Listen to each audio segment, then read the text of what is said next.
The 3-year-old stake a claim for the Derby in the Gloaming Stakes. And in motor racing, Wayne Rainey places third in the Brazilian Grand Prix to clinch the title, while Nigel Mansell keeps his hopes alive in the Formula One. The Nissans, having scooped the touring car series, gear up for Tooheys 1000 at Bathurst. We introduce you to some of America's craziest skiers. They've invaded Australian slopes for the shooting of a new movie. And it's crunch time in football. We have all the finals action in Rugby League and AFL. Yeah, so don't go away. Plenty still to come. Big racing segments too today with Sydney and Melbourne. It's the best I've ever seen Keith Hillier on a Sunday morning. Where did you spend last night? I had a quiet night, Bruce. Look, I hate to see a grown man sulk, and I know I brought scones in while you were in Japan, so I baked those for you overnight. Keith, so you spent the night in the kitchen? I did. Oh, lovely. No, I lie. well, listen, Max Presl's going to join us. Thank you very much, by the way. You're welcome. Half of them are gone already in the commercial break. Max Presl from the Sydney Morning Herald, who you have duels with on Saturday morning through 3UZ here in Melbourne and right around Australia, has joined us to have a look at the Sydney racing. Good morning, Max. How are you? Top of the morning to you, gentlemen. You're looking well too, Max. You enjoy a good night last night? Yes, I certainly did, and I haven't been subjected to Keith Hillier's scones yet. OK, I'm sure we'll survive. Now, Joanne's surviving at the moment, Max. In fact, she's flourishing. I remember when Keith was in Darwin for the Darwin Cup, I spoke to you about Joanne and you suggested that she was much too good for the horses in Sydney. We just had a little bit of a doubt about her coming down to Melbourne and winning a big race. What are your impressions now after a 4th consecutive victory? I think that Joanne is an outstanding sprinting mare. I still think she's going to get a lot tougher in Melbourne, particularly as she's gaining weight on the way down there. But an interesting point about Joanne, perhaps trivia, but she now has a record of starting in 18 races and starting favourite on 18 occasions. And I can't recall another horse, any type of horse, that's got that to its credit. Now, I guess Keith Kingston Town might have had a long run of about 20 or 30 times when he might have been favourite, but in your first 18 starts to be favourite, it's amazing. What are your feelings about this mare? Oh, I think she's outstanding, Bruce, and she's getting weight, as Max said. It's going to make her task tougher because she's not very big, Max, is she? No, she's not very big, but I must give credit to Jack Denham. She's perhaps the best trained mare in Australia. She looks particularly well at present. When she went out onto the track yesterday, you said, well, I've got to lay 6-4 on this mare. She looks like a 4's-on chance, and she won like it. She's an outstanding mare, Keith. Outstanding horses, as you know, can overcome the sort of problems that stop lesser breeds. OK, Max, let's have a look at this win in the Theo Marks. It really was one of her very best. Joanne, the horse in question.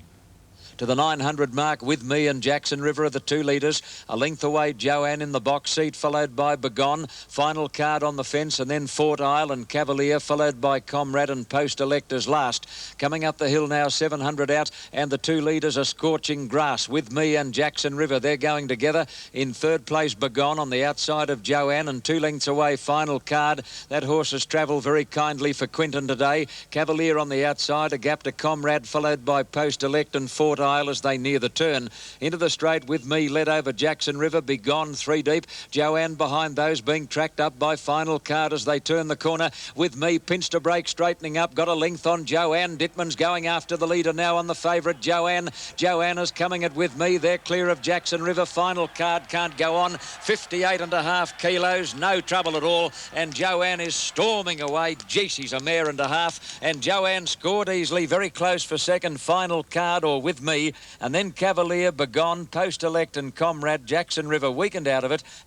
Yeah, she was terrific, Max. You alluded to the fact she'll get a lot of weight in Melbourne. Where does she go from here? She's not really an Epsom horse. She might run in a race like the Show Day Cup 1400, but she's purely, I think, a sprinter, and she's hard to place, really, for the rest of this spring if you take the Gadsden away. Yes, that's the race that has been mentioned. I would say the Gadsden's where she goes to, and she'll meet I think, a more competitive field, a more pressure field in the Gadsden, but I wouldn't be surprised if she can overcome it. She's a top-class horse. A bit of pressure yesterday. I think she responded well to it. Do you think Big Dreams is a top-class horse, Keith? He won the Gloaming yesterday. Again, Mick Dittman in the saddle. I'm sure he is, Bruce. It's spring, it's a time for class horses. We saw that at 2 tracks yesterday at Flemington and in Sydney, and Big Dreams was most impressive. He can really accelerate. Let's go to the Gloaming. He was the favourite. This was the horse that many thought was as good as Terse as a 2-year-old. They've gone different ways during the spring. Who knows, they may get together somewhere in the Cox Plate, but here's Big Dreams yesterday. Starting the run up the hill, it's Gifted Poet, the leader, tracking close as Big Dreams. Nazara Grey on the outside of Kinjate, followed by Zinders, and then Shushtar, and still Gads Hill is last as they come up the hill. It's Gifted Poet, the leader. Big Dreams on the outside is sneaking closer. A length and a half to Zinders. Nazara Grey's off the track. Kinjate is tracking Big Dreams into the straight. Further back, Shushtar and Gads Hill as they turn for home, where Big Dreams has grabbed the lead. Big Dreams straightens up in front of Gifted Poet. Kinjate made that bend a little bit awkwardly, and Big Dreams is able to pinch a good break at the 200 mark. He's zipped away from them. Big Dreams by 3 lengths on Kinjate, who hasn't got quite the same dash. Getting home well as Gads Hill, but it's all Big Dreams. He's going to bolt in with the Gloaming Stakes. Big Dreams beat Kinjate. Gads Hill got a rails run to get third. Fourth is Shushtar. Well, it seems a little incongruous, Max. I'm talking about Big Dreams and Terse. One runs in a 1200 yesterday, another a 1900, but they may get together later this season. Would you fancy this horse over a bit of ground against Terse? No, I would Fair not, enough. Bruce. The point about Big Dreams' win yesterday, Big Dreams is a quality horse, but that was basically a sit and sprint race. It was not a pressure race. Big Dreams wasn't subjected to half the pressure over 1900 metres that Terse was subjected to down the straight at Flemington. A point I'd like to make here, most of the professionals after 4 races were adamant that there was a distinct bias at Canterbury yesterday towards horses being up front, close to the lead and close to the fence. Perhaps that was due to the fact that there wasn't much pace on in early races, and that was certainly the case with Big Dreams. I think Big Dreams is a very, very good 3-year-old, but I still think he's yet to be proven as a stayer. Perhaps even in the Spring Champion Stakes, he won't be put to that test because it could be run at a dawdling pace too. If it is, he'll certainly beat the horses he beat yesterday, but Terse, that's a different matter. Yeah, different problem. Good to see Brian Mayfield-Smith with his top-class horse. Well, you've mentioned next to the rails, that's what Lord Revenere did in the Kingston Town. He got a terrific rails run. This New Zealand stayer is starting to make and stake a claim now for some bigger races later this spring.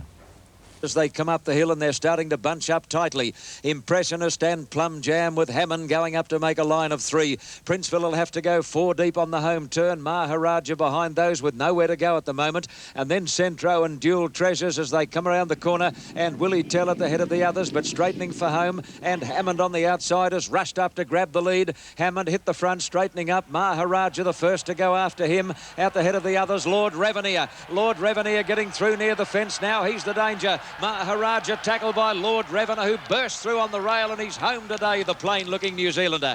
Lord Revenere raced away to beat Maharaja, and did you see Just a Dancer? Sure did, Johnny Tapp. Grant Cooksley getting time there for interference on Lord Revenere, and well, he's going all right, Keith, and no doubt he's going to be around the place later this spring. Yes, he seems to have come back stronger. Max, a quick question. Dorset Downs, is the Cups campaign still on for him?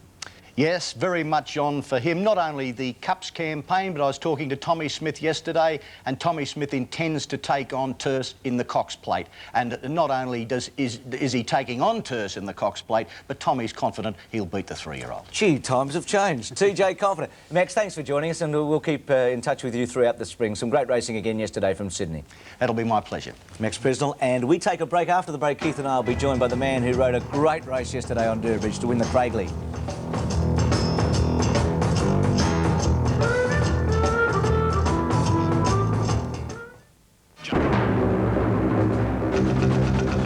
Welcome back. Greg Hall has joined us, the man who rode Durbridge. He's a very good rider. We all know that, one of the very best. He's also an excellent judge. The last time we spoke to Greg, Durbridge looked a bit disappointing in Adelaide first up.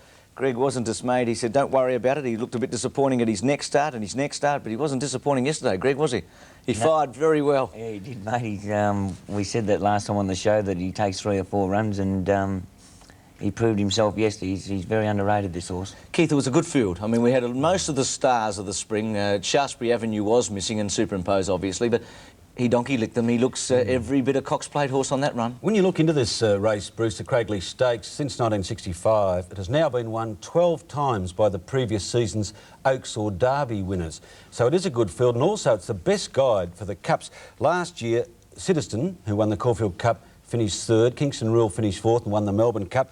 The year before, Elmerard finished 2nd in the Craigley, was unbeaten and won the Melbourne Cup before that. And there were Tristark and Atalac as minor place getters. The form guide's enormous. Now, what about early in the race when Dr. Grace looked like taking the lead and then you took over? Were you happy to be leading on Durbridge? Not really, Bruce. My first thoughts was a worry about any pace, and obviously there was none. And I thought I was happy for Dr. Grace to take over, and he sort of got a length and a half on me, but he still sat 3 deep. And unless he gets in front of me, he won't settle this horse when there's daylight. And in the end, I only had a split second to make a decision. I said, well, I've got to take over. Yeah. And then the rest was once I got to the half mile, I said, well, they won't run the last 2 like this horse can at Wait for Age. He probably can run his last 2 in 23. Well, they can't do it at set weights, you know. Greg, he's favourite now for the Caulfield Cup, but he might miss the race in favour of the Cox Plate and the Japan Cup if he gets an invitation. Yeah, probably should give the public a bit of warning here, Keith. I was out with the owners and trainer last night, and it is a big doubt, the Caulfield Cup. It's only an option, and they're looking at, now he has won at Wait for Age. This was the big worry, and he's surely up to it, and they are looking at the Wait for Age races. OK, well, that's a good guide. Thank you for that. Let's have a look at the Cragley. Can I just squeeze in a statement here, a prediction? Why not? That the Caulfield Cup winner, and it's almost 5 weeks away, chased home Durbridge in this race yesterday and finished second. OK, well, let's have a look, see what sort of a judge Keith is and what sort of a rider Greg Hall is as we go to the Cragley. Racing down towards the 8.50 now. Durbridge in front by a length and a half. Palace Guest is second, a length away on the inside to Prince Illyri. Close up behind them, Dr. Grace, and they were followed then by Purple Curse making ground. Shivers Revenge, Kesem Citizen. A bit further back is Mahib. El Mahib, that is third last. He's over on the inside of Brashi. Take it to the outside, and Springthor is last of all as they make the home turn. And they're homeward bound now in the Cragley. And Durbridge held together by a half length. The Palace Guest looming up on the outside and looking for a run behind them, Prince Illyri. Dr. Grace appears to be travelling well. He's now making his claim down the outside. He's running on. Kesem is next to the head of the others in a long gap to Citizen, who's under the whipper. Down towards the 250-metre mark, and Durbridge is the leader. He's got clear. Prince Illyri running on well. Dr. Grace can't go on. He's beaten Kesem Citizen down the outside, but Durbridge will bolt it in the Cragley. He's drawing well clear, and Durbridge back to his AJC Derby form, wins it well. Durbridge by 2 lengths to Prince Illyri. Citizen's got up to run third. Dr. Grace fourth. Prince Illyri. Is that cheese or a raisin? I nearly got caught. That scone was very nice. What about the boy on Dr. Grace? Yeah, he's looking around and he surrendered the lead. Yes, and Dr. Jeff Chapman was critical of him surrendering the lead early. Personally, I think, Bruce, that it made no difference to the result. Durbridge was drawing away at the finish after getting a fairly easy run until the home turn. Brashi, we talked about another Almarev. What do you think? No, not yet. And the slow pace early might not have suited him, but he really didn't fire again. OK, Terse fired yesterday. It was a struggle. This is one of the really great contests in the last furlong of this race. Let's go to the Ascot Vale. They're racing. And Terse on the inside was one of the first to jump out with Lady Purpose, and Did He Do It? Hula Grey began well. Prince of Praise was out very quickly, and they were followed by Canonized going up fast, and so was Noble Lancer towards the leader. And they were being followed a bit further back by My Wandering Star on settling into stride, coming down to the 850-metre mark now. And Canonized has worked his way to the lead over near the inside with Prince of Praise prominent. Terse is just in behind them over on the inside. Noble Lancer up there in the leading group, and they were being followed by Hula Warrior Ready to Explode, followed by Chief Headhunter and Business Babe behind them. Lady Purpose back along the inside, a good long gap to Did He Do It? And last of all, My Wandering Star coming out of the course proper now. Noble Lancer on the outside, Prince of Praise. Terse is over on the inside looking for a run deeper on the track. Canonized followed by Hula Grey, and further back Hula Warrior followed by Chief Headhunter, and back behind them over on the inside is Lady Purpose followed by Ready to Explode. Here's Terse getting a run on the inside coming to the 250. Noble Lancer's taken the lead. Terse is now under pressure. Noble Lancer is the leader. Terse is coming at it on the inside. Noble Lancer just in front. Terse almost level. Terse on the inside. Terse going home the better. Terse has just won it. A great run. Terse has won by a head to Noble Lancer. 3 lengths away third. Did he do it? Well, he sure did do it. Terse running a record faster than any other 3-year-old has run.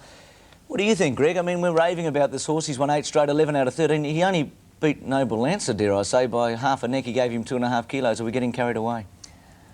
No, he's a very good horse, Bruce, but I know a little bit about Noble Lancer, and he's a bit underrated, this horse. You'll be seeing more of him over the spring. You could have ridden him yesterday, couldn't you? Yeah, I could have, and... Why didn't you? Well, you've got to have your jockeys in by Thursday. I had to give the trainer an answer, and at that stage the track was heavy on Thursday, so... How did you feel a furlong out when you were behind them on My Wandering Star? I wasn't overexcited, Bruce. I can assure you it wasn't like going out with you or something. that is exciting. Keith, let's have a look at a graphic with Turse, and we're going to explain something here. Generous is the top 3-year-old in Europe. He's got one more run, the Arc. He's had 6 wins out of 10. He's won 2.4 million Australian dollars. The opportunities in Australia are enormous for racing. Turse, admittedly, has had more starts, but he's won almost as much as Generous. He's just starting his 3-year-old campaign. The biggest races are in front of him, and Generous is at the end of his career. Wonderful opportunities for horses in this country.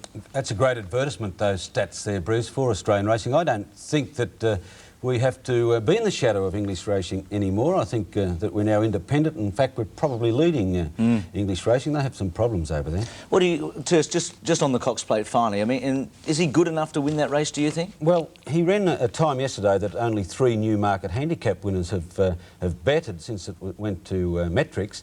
And Shane Dye, surprisingly, in his after-race speech said, this horse isn't handling the Melbourne way of going.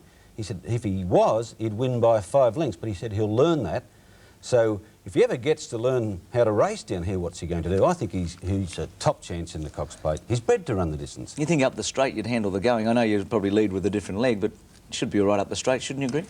Whichever way you go. Well, it should have bureaucracy done it last year. I ran second on Staora, and thought he's a Melbourne way of going horse, Staora, and until yesterday, he held the record, so he didn't have a problem. Up the straight shouldn't matter. They should lead with their right leg there. I'm not putting a dampener on him, Keith. He's very good, but I just wonder. I really do. I think some of the older horses might handle him.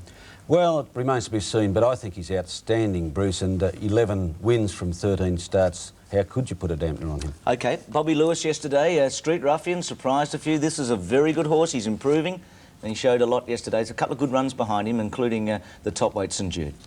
Over on the flat side now, Street Ruffian has taken the lead from St Jude, and Premier Copper's running on well, and wrap around in the picture also. Premier Copper just in advance of St Jude, followed by Premier Copper as they come down with 100 metres left to go. Street Ruffian is clear of Premier Copper and St Jude Rechabide. Street Ruffian, the leader, will be too good. Premier Copper trying hard, but Street Ruffian won the Bobby Lewis from Premier Copper. Rechabide, I think's run third from Our Dawn Star, and St Jude close up. Well, he was big odds yesterday, wasn't he, that horse, for considering his form? A running double for Shane Dye too. He's riding so confidently. He'd been to Flemington 7 times and not been placed, but his form at weight for age had been excellent. He was amazing odds, as you mentioned. Our Dawn Star, catch your eye at all? Yes, and mentioned in the steward's report, should have been placed, might have gone close to winning the race. OK, let's have a look at the Lord Mares yesterday. The Mountain Rule was a horse that we were interested in last week. We were talking about him maybe as a Melbourne Cup horse.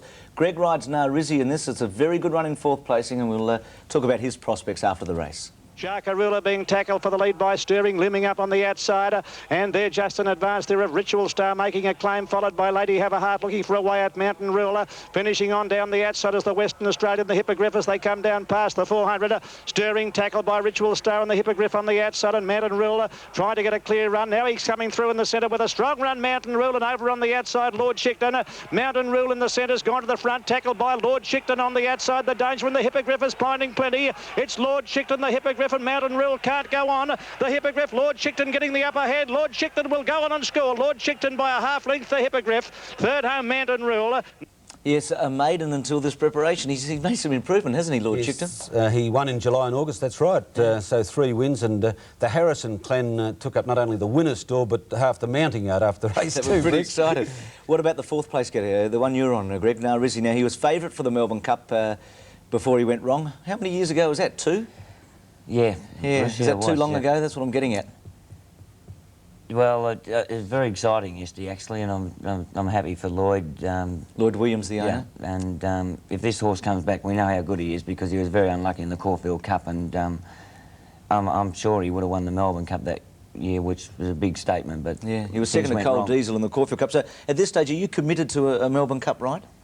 I mean, we're talking, I know you've got Durbridge to ride during the spring, and these other good horses. What well, I'm out freelancing it now, Bruce, but I'm sort of probably a little bit committed, you know. If Lloyd wants me, well, yeah, I'm sort of there for him if needs be, you know. What about Mountain Rule? I raved a bit about him last week, and Keith put a dampener on it. Now he's won the first battle. You're first round for sure, but has he still got any hope, do you think, this horse? I think he'll continue to improve. I thought that run at Caulfield suggested he needed more racing. I think his appearance yesterday suggested that too. I think with that run under his belt, he will improve, but I still I think he's got a lot of improvement to do before being considered Cups hope. Greg? I think he will improve. Okay. I had a bit of a look at him yesterday, so you're still not out of the race, mate. All right, good. What, his appearance similar to Keith in the mounting yard? Just a... Oh, yeah. Leave it. Needs an all elastic. Well, the St Leger Stakes. Greg, you didn't have a ride last night in the St Leger in England, I can promise you that. But Lester Piggott didn't quite win. He was in second placing, but the winner was the favourite at 5-2. Pat Edery rode at Toulon. And there's also a big race in Ireland with Suave Dancer winning the Champion Stakes. He's the second favourite for the Arc. He won the French Derby. But in the St Leger, we're about to show you an extraordinary scene here with a man and a younger man going onto the track and the jockeys having to swerve. You couldn't believe this would be possible in one of the 5 classic races in England. Let's go to Doncaster for the St Leger first and then the Irish Champion Stakes. As joint favourite for the Derby, Toulon had been extremely disappointing, finishing 9th. Today came the chance to show his true form. Amongst the challengers, Micheletti with Lester Piggott, bidding for his 9th St Leger victory. But he'll have to wait at least another year, as Toulon provided the only challenge to the leader Sadler's Hall. Peter Bromley describes the closing stages. Toulon gets his head in front by a neck. Toulon by a nose. Toulon going away now by half a length. Toulon wins it for France. Toulon wins the St Leger. Sadler's Hall is second. For Toulon, a repaired reputation, but it later emerged that a potentially serious accident had been narrowly avoided at the start of the race, when the runners had to swerve to avoid a man and a child who were sitting on the course. Meanwhile, at Leopardstown, Suave Dancer completed a notable French double by cruising to victory in the Irish Champion Stakes. Suave Dancer, the French Derby winner, will now face Generous, the winner of the English and Irish Derbies, in next month's Arc de Triomphe. Well, the reason they were on the track, by the way, was that the man had a grievance against people that own Rolls Royces, so it makes you wonder, doesn't it, really? I mean, God. They ended the grievance, didn't God, it? how could somebody go onto a track anyway? I mean, poor policing, wasn't it? Thanks, Greg. Good luck for the rest of the season. I mean, Durbridge looks to be one of the real He stars. won't have to worry about us, mate. No, not you and I. I don't know about... You're not driving a Rolls, are you, Keith? No, Bruce, no. Hey, thanks for the scones, by the way. There's only one. You came in with about a dozen and we've got... Yeah, mate, you're going to take the last one with you. I'll leave it with you. And I didn't really bake them. Vi from the corner store in Weir Street, Brighton, did, and she sent them in with her compliments. Oh, good. You'll get free scones the rest of your life after that plug, Keith. We'll take a break. Back with Motorsport next.